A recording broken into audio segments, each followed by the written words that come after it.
Cette vidéo est la première d'une série consacrée au chapitre d'économie intitulé Qu'est-ce que la monnaie et comment est-elle créée? Cette première leçon vise à traiter la première partie du premier objectif d'apprentissage qui nous est assigné par le programme, connaître les fonctions de la monnaie.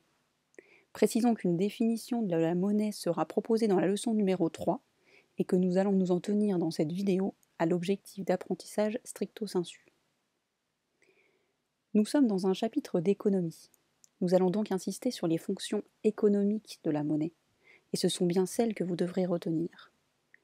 La monnaie exerce 3 fonctions dans une économie. Elle constitue d'abord un intermédiaire des échanges. Cela signifie que dans une économie dite monétaire, ou monétarisée comme la nôtre, nous n'échangeons pas selon un système de troc bien contre bien, tomate contre aubergine par exemple, mais selon un système bien contre monnaie, monnaie contre bien. Dans une économie de troc, s'il veut des aubergines, un producteur de tomates doit échanger ses tomates contre des aubergines. Et ce système de troc présente une limite majeure. Nous y reviendrons bientôt. Dans une économie monétarisée, à l'inverse, un producteur de tomates vend ses tomates. Et avec la quantité de monnaie obtenue par cette vente, il achète ce qu'il veut, dont des aubergines, s'il veut. En cela, la monnaie exerce une fonction d'intermédiaire des échanges. Mais la monnaie exerce une autre fonction, absolument centrale dans une économie. Elle constitue un étalon de mesure, elle exerce une fonction dite d'unité de compte. Cette fonction est très simplement compréhensible.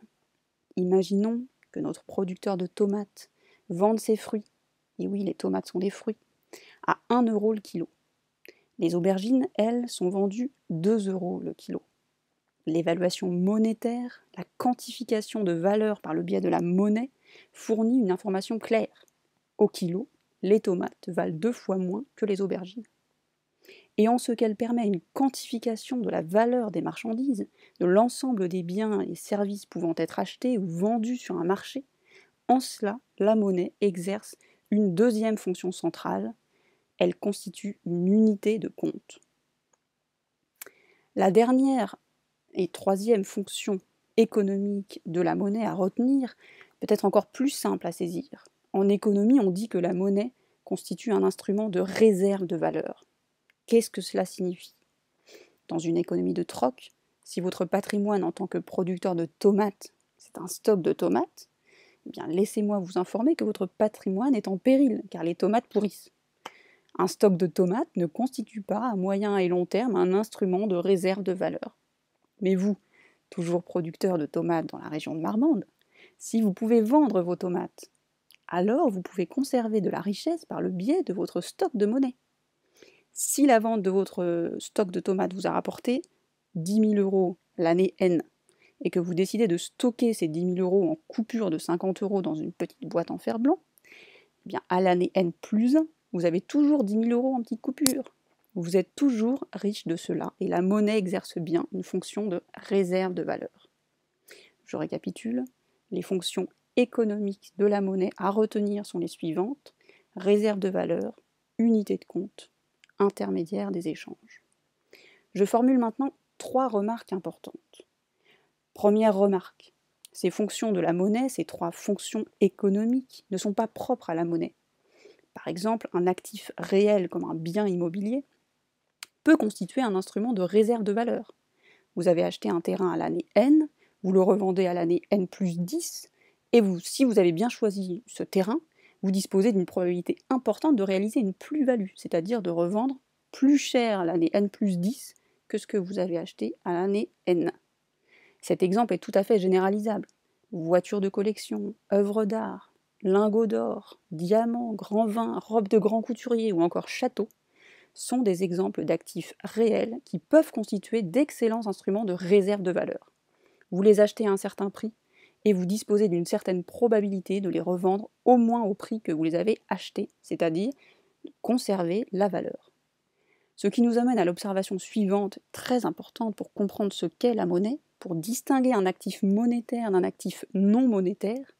Ces 3 fonctions économiques, réserve de valeur, unité de compte et intermédiaire des échanges, ne sont pas l'apanage de la monnaie, mais c'est leur conjonction leur combinaison qui l'est. Tant et si bien que, et il s'agit là d'une définition en première approximation de la monnaie que vous devez retenir, tant et si bien que la monnaie regroupe l'ensemble des actifs exerçant simultanément ces trois fonctions de réserve de valeur, unité de compte et intermédiaire des échanges. Alors, deuxième remarque. La monnaie n'est pas un actif inerte et il ne faut pas croire qu'un actif monétaire exerce ces trois fonctions de manière absolue et permanente. Dans certains cas, la monnaie peut se voir privée de ce qu'on appelle son pouvoir libératoire, de sa fonction singulière d'être à la fois un intermédiaire des échanges, une unité de compte et un intermédiaire des échanges. La monnaie est dévitalisée, totalement ou partiellement remise en cause dans ses fonctions quand la valeur est incertaine, ou que les agents économiques qui l'utilisent perdent confiance en sa valeur. La perte de valeur d'une monnaie est alimentée par l'inflation, plus précisément les excès dans l'inflation. Vous savez déjà que l'inflation constitue une hausse généralisée et un tant soit peu durable du niveau des prix. Elle peut être de plus ou moins grande ampleur et toutes les économies qui fonctionnent normalement connaissent de l'inflation. L'inflation n'est donc pas intrinsèquement une mauvaise chose, un phénomène déstabilisateur. Arrêtons-nous quelques instants sur l'inflation, car je voudrais être bien sûr que vous compreniez parfaitement de quoi il s'agit. Quand dans un pays, d'une année sur l'autre, les prix des biens alimentaires courants sont multipliés par un coefficient de 1,02, il y a une inflation de 2%. Si le kilo de tomates passe de 1 euro à l'année N à 1,02 € l'année N plus 1, il y a une inflation de 2%. Maintenant, si cette inflation est non pas de 2%, mais de 200%, cela signifie que le niveau général des prix a été multiplié par 3. Le kilo de tomates à 1 euro l'année N vaut 3 € l'année N plus 1. L'inflation désigne une hausse généralisée du niveau des prix. Donc en moyenne, ce sont tous les prix, et pas seulement celui des tomates, tous les prix qui sont multipliés par 3. Alors, en quoi ce phénomène d'inflation excessive, remet-il en cause l'exercice des fonctions cardinales, c'est-à-dire fondamentales, de la monnaie? Eh bien, prenons une fonction en particulier, fonction réserve de valeur. Est-ce que la monnaie dans une économie dans laquelle une inflation excessive sévit peut vraiment jouer son rôle de réserve de valeur? Imaginez, vous êtes producteur de tomates. Vous avez mis 10 000 € de côté, soit le prix de la voiture que vous souhaitiez acheter l'année suivante. Vous patientez une année, puis vous débarquez chez votre concessionnaire qui vous rionnait avec vos 10 000 €. Monsieur, l'année dernière, oui, cette voiture valait bien 10 000 €, mais aujourd'hui, c'est 30 000 €, car l'inflation est passée par là. Avec vos 10 000 €, vous croyez acheter une voiture, alors qu'en réalité, vous avez à peine un tiers de voiture, habitable, carrosserie au mieux. À l'année N, votre stock de monnaie vous permettait d'acheter une voiture. À l'année N plus 1, il ne vous permet plus d'acheter un tiers de cette voiture. Ça signifie que la monnaie n'exerce plus sa fonction de réserve de valeur. Vous avez donc deux choses à retenir de cet exemple. Vous devez d'abord vous souvenir qu'une monnaie n'est pas toujours en capacité d'exercer ces trois fonctions économiques. Et pour la suite de notre parcours dans ce chapitre, vous devez vous souvenir ce qu'est l'inflation. Une hausse généralisée et un tant soit peu durable du niveau général des prix dans une économie. Vous devez vous souvenir que toutes les économies connaissent de l'inflation, mais une inflation modérée, de l'ordre de 1 à une dizaine de pourcents maximum dans les économies contemporaines. Vous devez vous souvenir que l'inflation n'est donc pas intrinsèquement mauvaise, mais ce sont les excès de l'inflation qui sont, eux, déstabilisateurs. J'en viens à ma troisième remarque, beaucoup plus courte, rassurez-vous. Nous avons présenté les trois fonctions économiques de la monnaie, mais nous n'avons pas spécifié le périmètre de leur exercice. Une monnaie est un intermédiaire des échanges et une unité de compte, je mets sciemment de côté la fonction réserve de valeur, uniquement dans la communauté de paiement où elle a, dit-on en économie, où elle a cours. Impossible de payer en pesos mexicains aux États-Unis, alors que l'inverse est possible, car certains commerçants mexicains acceptent le dollar. Le peso mexicain, lui, n'exerce pas les fonctions économiques d'une monnaie aux États-Unis. Car aux États-Unis, le peso mexicain n'a pas cours, il n'est pas accepté aux États-Unis en échange de biens ou de services. Le dollar exerce, lui, toutes les fonctions d'une monnaie aux États-Unis, mais aussi dans beaucoup d'autres pays dans le monde. Voilà, nous avons présenté les fonctions économiques de la monnaie: intermédiaire des échanges, réserve de valeur, unité de compte. Souvenez-vous de ces 3 remarques à propos de l'exercice de ces fonctions. Ces fonctions ne sont pas l'apanage de la monnaie. L'or n'est pas un actif monétaire. Pourtant, l'or est bien un actif qui permet de stocker de la valeur. C'est la conjonction, la combinaison de ces 3 fonctions qui fait la spécificité de la monnaie. Par exemple, vous ne pouvez pas payer votre kilo de tomates au supermarché avec de l'or. Un lingot d'or n'est pas un actif monétaire. Ces fonctions ne sont pas exercées de manière intangible et absolue. Dans certaines circonstances, par exemple une inflation excessive, une monnaie peut être en incapacité d'exercer une ou plusieurs de ses fonctions économiques traditionnelles. Enfin, ces fonctions ne peuvent être exercées qu'au sein de la communauté de paiement où une monnaie a cours. Par exemple, en zone euro, la monnaie qui a cours est l'euro. Si vous essayez d'acheter un bien ou un service, d'exprimer sa valeur en yen, la monnaie japonaise, en yuan, la monnaie chinoise, en roupie, la monnaie indienne, ou en rouble, la monnaie russe, en zone euro, on va vous demander de changer votre monnaie, d'aller dans un bureau de change et de la convertir.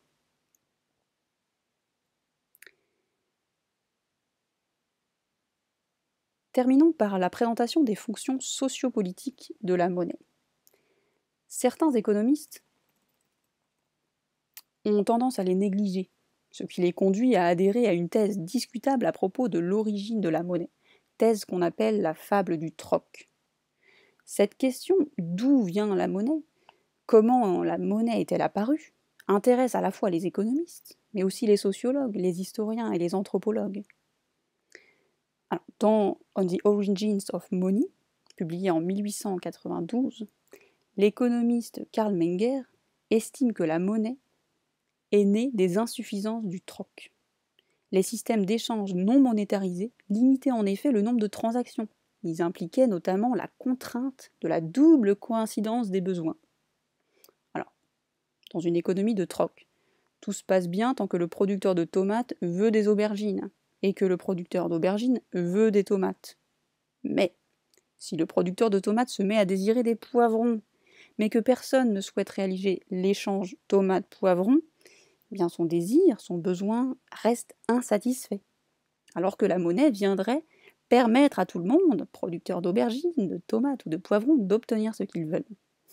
Dans cette perspective, pour Karl Menger et d'autres économistes, la monnaie ne serait apparue que pour développer le commerce, augmenter les échanges.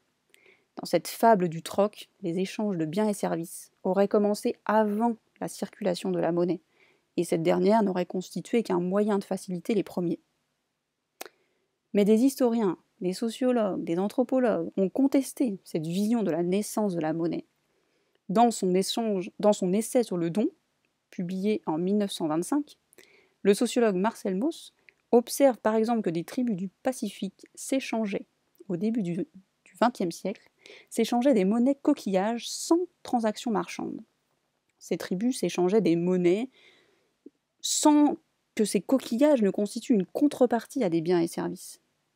Ces monnaies n'exerçaient donc aucune fonction économique. Ce constat est généralisable. Dans l'histoire, des formes de monnaie ont existé sans biens ni services à échanger. Si des monnaies ne servent à rien économiquement parlant, c'est peut-être qu'elles avaient d'autres fonctions, religieuses, symboliques, sociopolitiques par exemple. Ce constat remet en cause la fable du troc, à laquelle adhèrent certains économistes. Il nous permet enfin d'envisager que la monnaie exerce au moins 2 fonctions sociopolitiques encore aujourd'hui. La première fonction sociopolitique de la monnaie est celle de créer un sentiment d'appartenance dans une communauté de paiement. Parce qu'on utilise la même monnaie, on se sent appartenir à une communauté. Je précise que je suis brève, je n'entre pas dans le détail sur ce point car il est hors programme. La deuxième fonction sociopolitique de la monnaie est celle d'asseoir, de renforcer la souveraineté, c'est-à-dire l'autonomie de décision d'une autorité politique sur un territoire. Cette autorité politique, par exemple un État, peut imposer un cours légal de la monnaie. Autrement dit, l'obligation pour tout offreur ou demandeur d'accepter de payer cette monnaie. Uniquement en cette monnaie. Formulons très simplement, si vous faites un scandale, si vous insistez parce que vous voulez payer en yens à Lidl, le directeur de magasin va appeler la police, qui va vous expliquer très simplement qu'en France, on paye en euros et que c'est la seule monnaie recevable hors circonstances exceptionnelles. Voilà, c'est la fin de cette première leçon sur les fonctions de la monnaie. À son issue et dans la stricte application du programme, vous devez être capable de connaître et savoir identifier les 3 fonctions économiques de la monnaie, de définir l'inflation comme une hausse généralisée et un tant soit peu durable du niveau des prix, et de comprendre qu'une inflation excessive peut brider l'exercice de certaines des fonctions économiques normalement exercées par une monnaie. Merci pour votre écoute et portez-vous bien.